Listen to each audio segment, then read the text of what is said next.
Hi friends, welcome to our channel. Today we have an important and very relevant topic. 5 toxic people you should avoid. As a psychologist, I will share with you tips and advice that will help you recognize and avoid people who can negatively affect your emotional state and mental health.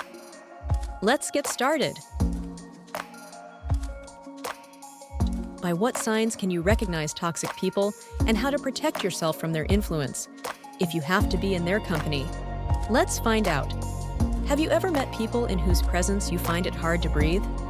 Does it become unbearably stuffy, as if the oxygen has been sucked out of the air? That's how toxicity manifests itself. From the point of view of psychology, it is emotional immaturity, the inability to reflect, to realize one's emotions, to separate oneself from them. People who cannot think and feel at the same time are called toxic. They do not see the whole picture, but partially, where there is only good, bad, guilty, not guilty. The second important point, if a person is in a long relationship with a toxic partner, it's about his choice too. So somewhere in the unconscious layer of his multi-level psyche, he is not ready to accept certain qualities in himself and is looking for them in others. What can stuffy people be like? How can we recognize them and properly protect ourselves?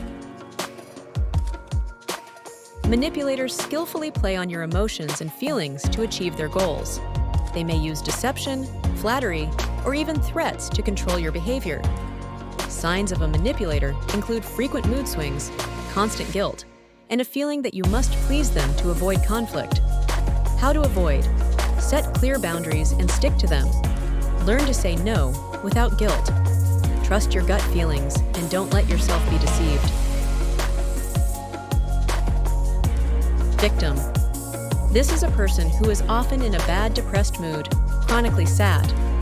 It is as if he or she does not have enough energy to take care of his or her own life from beginning to end.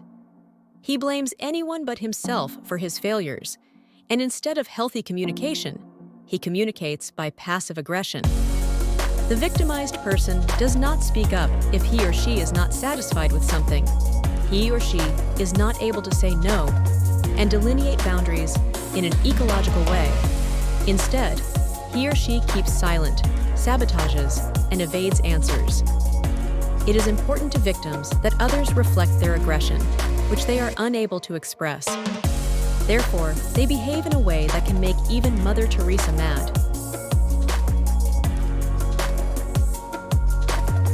Negativists. Negativists always see only the bad in every situation. They often complain, criticize, and spread pessimism.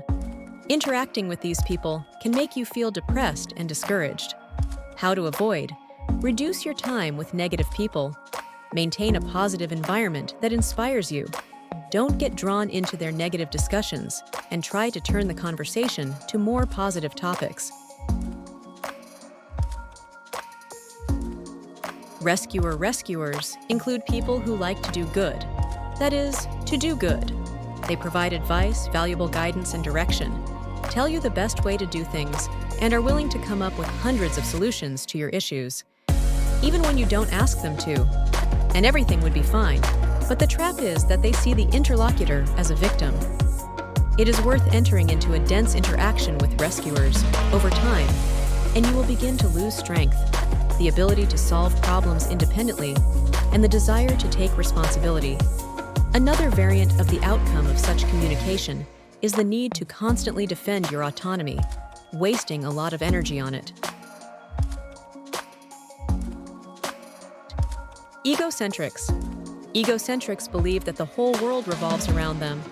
They have little interest in your feelings and needs, focusing only on their own wants and problems. Interacting with these people can make you feel unappreciated and insignificant. How to avoid? Spend time with people who value and respect you. Don't let self-centered people violate your personal boundaries. Remind yourself that your feelings and needs are important. What is the difference between an egoist and an egocentric? In general, the two concepts are similar. However, they differ in how the individual feels about their position. The egoist consciously chooses his position, while the egocentrist simply cannot imagine how it could be any other way. In other words, the egoist is unwilling to accept another's opinion, while the egocentrist is incapable of doing so. Controller, aggressor. The name speaks for itself. Controllers are people who, in their desire to take control of another person's decisions, go beyond the acceptable limits. They raise their voice, take on personalities, etc. And if their wards do not act in accordance with their vision of the problem, it becomes a red rag for the bull. Controllers lose their temper, forcing others to do what they want by all means necessary. But the main characteristic of such people is that they never feel satisfied. Zones of control grow, and aggression becomes more and more unhealthy. How to distinguish between care and control in a relationship. How to understand that you are being controlled. The word control refers to the desire to influence the situation, make decisions, and set directives. Care, on the other hand, is expressed in support and interest in the well-being of the partner. When a person tries to control his partner, it is as if he does not trust him. Gossipers. Gossipers like to discuss others behind their backs and spread rumors. They may use information you have confided in them against you. This undermines trust and creates an atmosphere of mistrust and suspicion. How to avoid. Be careful what you tell and to whom you tell it. Avoid getting involved in other people's discussions. Surround yourself with honest and open people who respect confidentiality. What are the dangers of gossip? Insulting or false rumors can cause stress, anxiety, and even depression in those being talked about. And sometimes, gossip can lead to suicide. Gossip is harmful because it can ruin relationships, damage reputations, and cause negative emotions. Who gossips the most? The experts found no differences by gender. Women gossip as much as men. Nor does the amount of gossip depend on position, level of education, or income. However, some differences were found by age. Young people more often gossip negatively than older people. Judge. This is a collective image uniting people who constantly devalue those around them. Their ideas, achievements, thoughts, intentions. They always know the best way to act, necessarily comment on it, condemn others. Of course, not for nothing, but for the purpose of self-affirmation. By expressing unconstructive criticism, they thereby raise their self-esteem.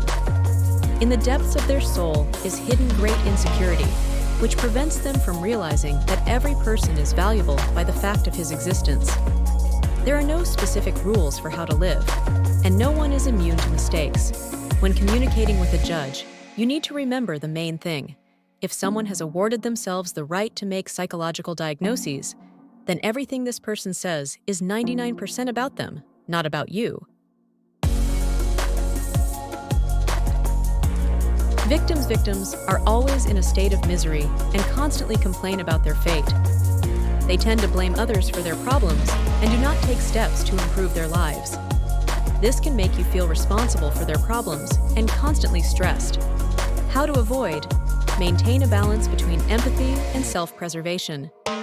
Encourage them to be self-reliant and proactive. Don't allow yourself to be drawn into their endless complaints and problems. What is victim syndrome? Victim syndrome is an acquired personality trait in which a person believes he or she is a victim of the negative actions of other people or circumstances. Not only does he or she think this, but also behaves as if he or she has obvious evidence of it. What is wrong with the victim position? A person in the victim position demands, blackmails, manipulates, devalues, resents, stipulates, blames, threatens, harasses. Everyone is guilty of something, especially those whom she envies in some way. How convenient is the position of a victim? Sometimes the position of a victim can be very convenient. It allows a person to force others to obey and shift responsibility. But it has a devastating effect on the psyche of the guilty. Does not allow you to feel the joy and fullness of life. Off dialogues with off look like this. Will you have something? I don't care. Do you want to go there? I don't know. What time is convenient? Whatever time. I don't know. Okay. I made a reservation at a Mexican restaurant at 7 o'clock. I don't really want to go. Where do you want to go? I'm telling you, I don't care. When you ask them to make a decision, they don't care. When you ask him something, he doesn't know. When you realize your desires, He lets you know that you didn't try hard enough. Toxicity lies in the fact that you have to constantly think up for the other person. Take responsibility not only for yourself, but also for your partner. Change plans urgently so as not to spoil the evening. All this takes a lot of energy and nerves. How to behave with toxic people. The behavioral strategy with each type of person above is about the same. Step 1. Realize that every victim needs their aggressor, every rescuer needs their victim, and every controller needs their shutdown. If you find yourself in a long-term relationship with any of them, it's time to answer the question, what am I missing in myself that I need this kind of communication? Step 2. Environmentally delineate your boundaries. Read also, Don't Lose Yourself, How to Designate and Protect Your Personal Boundaries. For each type of toxic person, you will have to follow specific behavioral tactics. With the victim, I can't help you if you continue to communicate in the same manner. Silence, laugh at my answers, and give one-word answers. With the rescuer, I value your opinion. I will take it into account. Thank you. With the controller, thank you for your concern. I am confident in my decision and fully accept all responsibility for it. With judges, if you have any criticism of me, give it constructively. If not, I'd prefer to implement the plan as I see it. With shutdowns, you reject it, suggest it. Let's spend the evening the way you want to spend it. Step 3. If your partner is not pulling up behind you to constructively resolve conflicts, step back to a safe distance. Whether or not to engage in close interaction with a toxic person is a matter of your awareness alone. You need to realize that other people can't dictate how you live your life.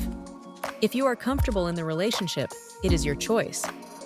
At any time, you can refuse to communicate or apply such tactics of behavior that will disarm the stuffy person.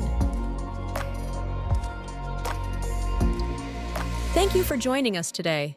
We hope these tips help you recognize toxic people in your environment and avoid being negatively affected by them. Remember, your emotional and mental health is priceless, and you deserve to be surrounded by people who support you and inspire you to do better. If this video was helpful to you, leave a comment, share your thoughts, and give us a like. Don't forget to save this video to come back to these tips in the future. Wishing you harmony and happiness in your relationship. May God bless you.